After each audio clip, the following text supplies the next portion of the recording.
Don't go talking about how you can get extra SNAP benefits this week. And we're also going to cover programs that will give you cash, sneaky ways that the wealthy are pushing the poor out of low-income housing, and some great giveaways as well that you don't want to miss. So let's dive right in. First, you need to know about disaster food stamps replacement. The SNAP program authorizes states to replace food benefits if you lose your food due to a disaster or household misfortune. Those rules consider an extended power outage as a household misfortune. So if your power was out for more than 4 hours, you may be eligible to get more SNAP benefits. However, and this is very important, it is time sensitive. You only have 10 days from the date of the event to file your claim.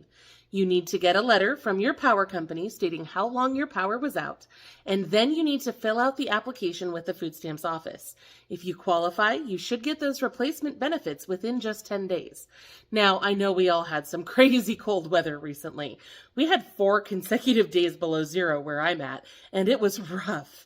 Local news providers are reporting that Oregon and Wisconsin have already started advertising these disaster SNAP replacements, and I expect more states will be making that announcement soon. However, even if your state does not make an announcement, I recommend reaching out anyway. If you had an extended power outage, get that letter, reach out. The worst they can do is say no, right? Now, let's talk about some ways that you can get some extra cash in your pocket. Let's start with those guaranteed income programs. And I know I keep telling you about them, but they're changing every week.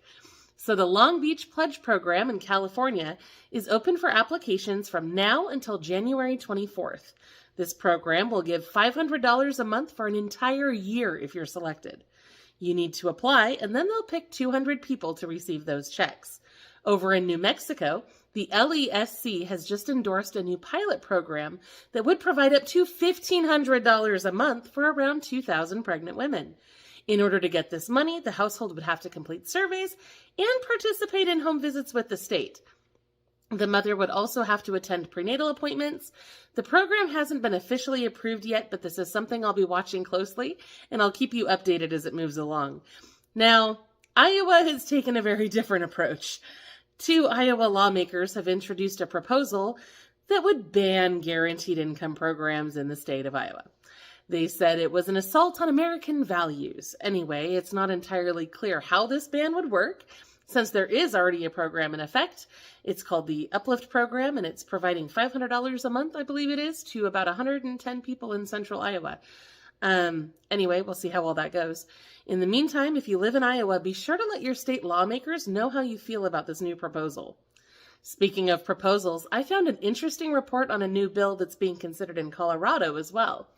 This law would provide former inmates with $3,000 cash when they leave prison, as long as they are enrolled in a job training program.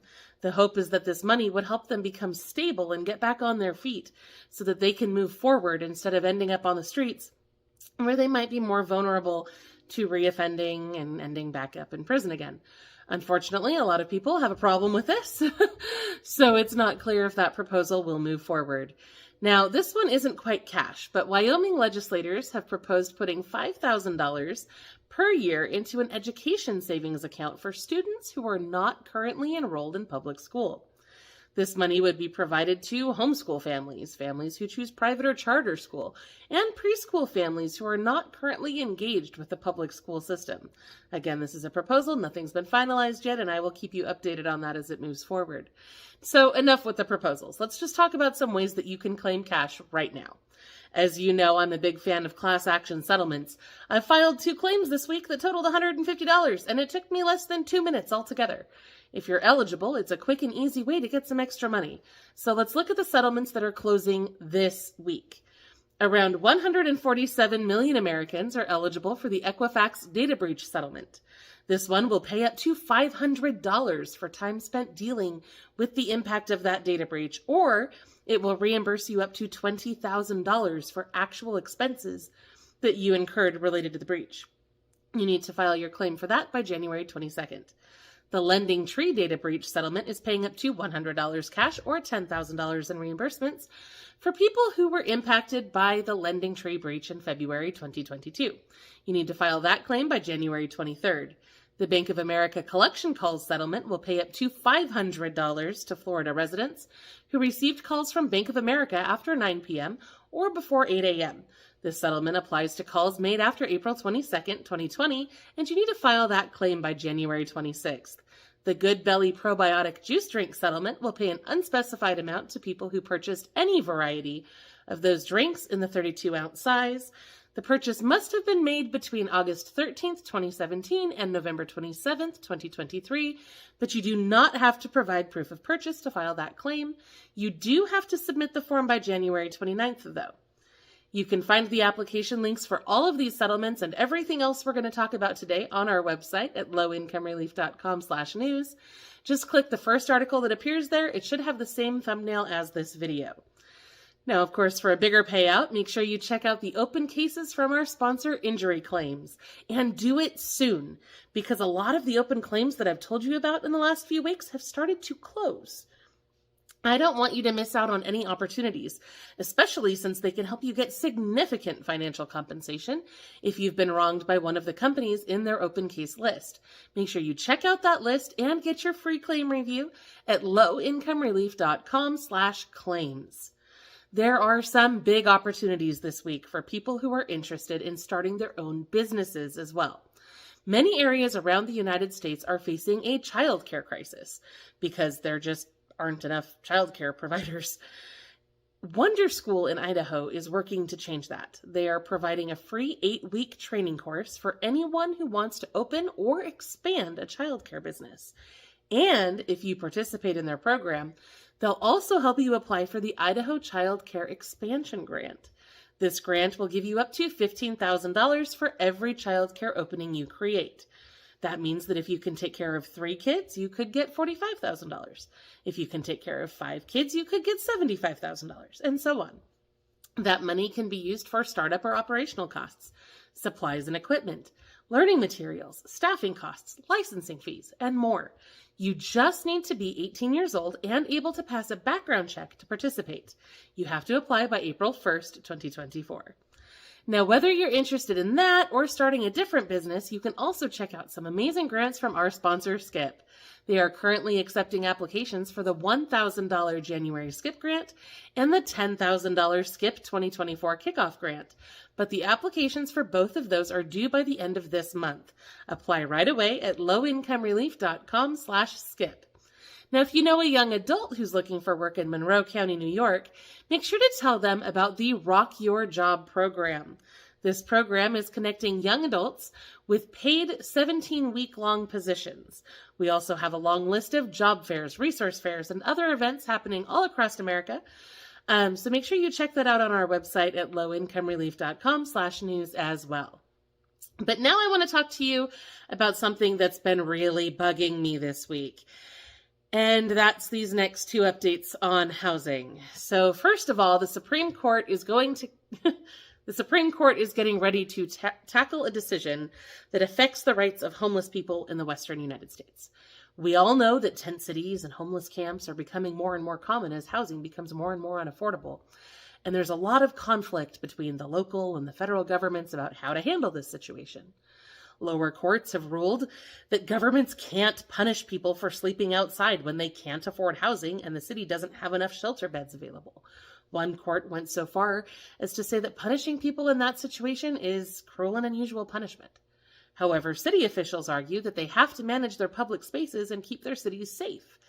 We don't have a timeline for when the Supreme Court will make their decision on this, but I will be watching it closely and I'll keep you updated. And in the meantime, I would love to hear your respectful and civil comments in the comment section below. Now, this next update is the one that has been really getting to me. See, I know that low-income housing is a problem. Everyone is struggling to afford housing right now. I get it. But there is a very dangerous trend emerging across the United States that is going to make it much worse, and nobody's really reporting on it yet. Nobody else is talking about it, and I think that might be because no one else has noticed it. I am in kind of a unique position because I dig through headlines from every state every week to put together these resource recaps, and I just keep seeing this happen in different areas. So I don't know, maybe no one else has noticed, but it's bad and it bugs me. So here's what's going on. Low-income housing rules are changing in many areas to focus on higher income earners. The most vulnerable low-income people are effectively being pushed out of low-income housing, and it doesn't make any sense to me. Let's start in Hawaii. The Hawaii Department of Planning and Permitting held a hearing about new rule changes. That hearing lasted all day. And some of the rules that they talked about involved raising the maximum rent limits, which are supposed to keep rents affordable for people who can't afford them, removing minimum household income requirements, and scrapping the rule that requires households to earn 3 times the rent. Some of that sounds good, right? Well, a lot of local residents are furious. One of them said that the state is just redefining the word affordable. The new rules could raise rents on studio apartments by about $300 at the same time when many tenants can't afford what they're already charging. A lot of people said that if you read between the lines, the new rules just make it easier for landlords to charge more without offering any real help to low-income residents. That's a bit more subtle than the problem that's happening in Michigan. The Grand Traverse County Board of Commissioners just approved a new pilot program. In this case, PILOT, P-I-L-O-T, stands for Payment in Lieu of Taxes. This program is designed to encourage builders to create more affordable housing by giving them tax breaks. Instead of paying property taxes, those developers will pay a percentage of the rental income instead. But here's the problem. The housing that they're building isn't really going to benefit low-income people. The rules for this new program say that the developer has to rent to people who earn between 80% and 120% of the area median income. That's between $71,920 a year and $107,880 a year for Grand Traverse County. Most low-income housing around the United States focuses on people who make 30 to 60% of the area median income. Some commissioners complained about this and tried to bring those limits down, but the majority of the commission felt that if they lowered the limits, then builders wouldn't want to participate. So instead, the city decided to basically subsidize the building of so-called affordable housing for people who already have basically the standard income for the area. It doesn't really make any sense to me. But we're not done. Now let's talk about what's going on in Washington. The Seattle Housing Authority just decided to completely restructure the way they handle Section 8 housing choice vouchers. And I get it. Section 8 is a frustrating program for everyone involved. But I'm pretty sure the changes they just made are going to make it a lot worse for those who need help the most. Basically, Seattle has decided to keep their waitlist open at all times. You can apply online at seattlehousing.org whenever you want. But of course, there's a catch. You don't have to be in Seattle to apply. So people can apply from literally anywhere, and that means that a lot more people are probably going to apply, which is going to drive competition up. And here's the really fun part. Instead of putting people in list order, they're just going to draw names lottery style when an opportunity opens up. That means that someone who's been on the list for 5 minutes will have the same odds of getting a voucher as someone who's already waited for 5 years. While that's nice for people who are just now applying, it really hurts those who have been on the list for years, because it means that those who have waited the longest may have to wait even longer. That's really unfair to those who have already waited a very long time. The situation in Washington, D.C. is so dire that many advocates are calling for social housing. They want the government to purchase and manage housing to make more housing available. Under the most recent proposal, they're asking for 1/3 of housing to be set aside for very low-income earners who make less than 30% of the area median income. Another 1/3 would be set aside for people who earn between 30 and 50% of the area median income, and the rest would be market rate. Now, as some regions, like Washington, D.C., embrace more government involvement in housing, others are moving in the opposite direction. In Kentucky, the state legislature has taken steps to pass a bill that would prohibit cities from mandating that landlords accept Section 8 housing vouchers. This legislation is specifically aimed at source of income discrimination laws that certain cities have put in place. Basically, low-income housing is just a mess right now. So let's move on to some better news. The California Dream for All program is back. This program can provide down payment assistance worth up to 20% of the home's value, or $150,000, whichever is less. The money does not have to be repaid until the home is sold again. The program will start accepting applications in April. They'll choose 2,000 winners that will have 60 days to use that voucher toward the purchase of a home. The MySafe Florida Home program is getting more updates as well. This program provides $10,000 in matching grants toward home repairs. They're working on prioritizing senior homeowners who are at least 60 years old, and they're also working on updating the list of services that the program can cover so that you can do more things with that money. Now, the Illinois Homeowner Assistance Fund program can provide up to $60,000 toward home repairs. You must have a household income that is 150% or less of the area median income. That's $132,600 for a family of 4. Applications are open now, and only 20 people will be selected, so you need to apply right away if you're interested. Of course, there's good news for renters as well. Illinois is considering a proposal that would give renters a new refundable tax credit worth 5% of their rent costs for the year. In Iowa, Insulate Iowa City can add extra insulation to your home so it stays warmer in the winter. It's free if you qualify. In Grays Harbor, Washington, the Housing Authority of Grays Harbor County is opening the Section 8 waitlist again. Priority will be given to those who already live or work in Grays Harbor County, which is probably honestly how it should be. Sorry, I keep getting distracted because my kids are sledding outside that window right there. All right, so our time is running a bit long today. So for the other housing updates, I'm just going to refer you to the article on our website. We have property tax relief updates for Kansas and Nebraska, new low-income housing updates in Arizona, Nevada, Rhode Island, and Virginia, utility discount updates for Arkansas and Connecticut, and a cool new homeless help program in Utah. But all of that information can be found on our website. If I went over all of this in this video, I think it would probably end up an hour long. So now let's talk about the health updates we found this week. Many states have enacted or are debating expansions to Medicaid. Texas recently expanded Medicaid to cover new mothers for 12 months postpartum. Iowa is considering doing the same thing. Pennsylvania is considering adding dental back into Medicaid after they stripped it out in 2011. Vermont is considering many changes, including raising the income limits, increasing access for seniors, and extending the child age limits to age 26. Meanwhile, new free vision clinics have opened in Georgia and Oklahoma. I have the information about those on our website as well. And you can also find information about how to get free over-the-counter meds in North Carolina on our website as well. And if you got $1 and you feel like making a big difference in someone's life, please consider donating to our RIP Medical Debt campaign.